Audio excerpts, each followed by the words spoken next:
معكم سنة 2013. الله أكبر. شهداء القصص على بلدة حجة. الله أكبر.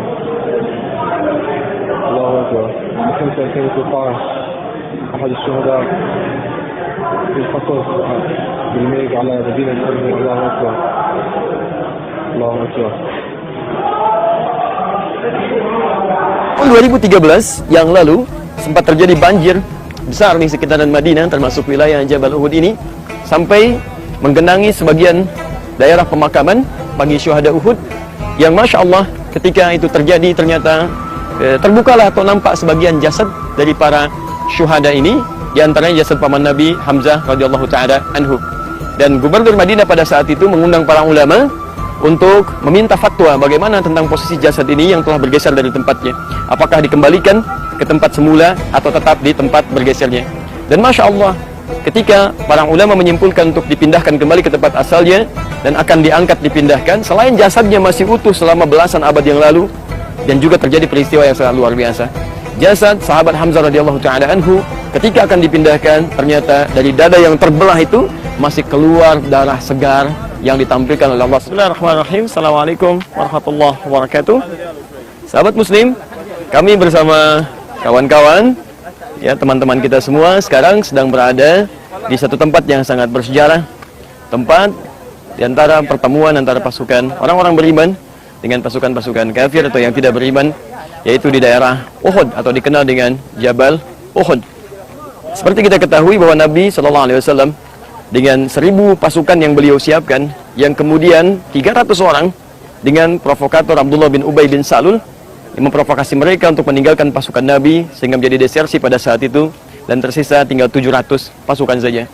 Maka Nabi SAW dalam peperangan melawan 10.000 pasukan kafir ini membagi sebagian pasukan untuk berada di Jabal Rumat. Tempat inilah yang diposisikan oleh Nabi SAW secara strategis untuk menempatkan pasukan pemanah yang bisa mengontrol ya peperangan dengan pasukan kafir.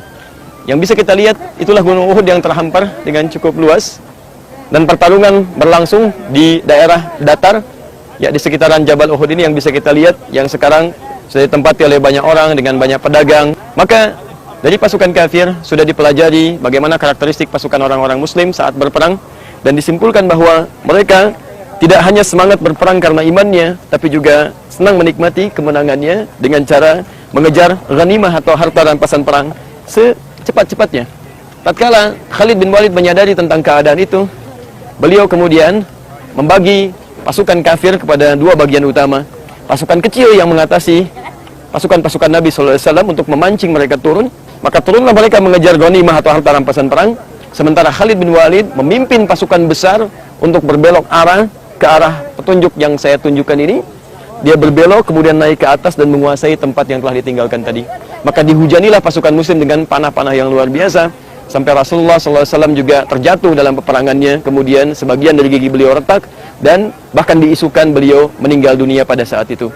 Maka dimanfaatkanlah situasi oleh pasukan kafir, termasuk Wahsy yang disiapkan oleh Hindun, untuk bisa mengarah dan menyasar seorang pejuang paman Nabi SAW, yaitu sahabat Hamzah radhiyallahu taala anhu.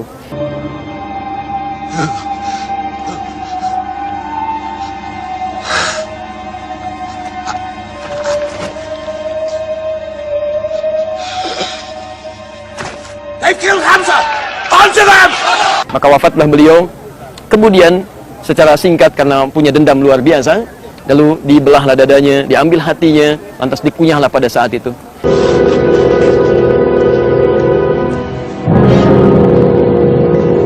Di tahun 2013 yang lalu sempat terjadi banjir besar di sekitaran Madinah, termasuk wilayah Jabal Uhud ini, sampai menggenangi sebagian daerah pemakaman bagi syuhada Uhud, yang Masya Allah ketika itu terjadi ternyata terbukalah atau nampak sebagian jasad dari para syuhada ini, di antaranya jasad paman Nabi Hamzah radhiyallahu taala anhu.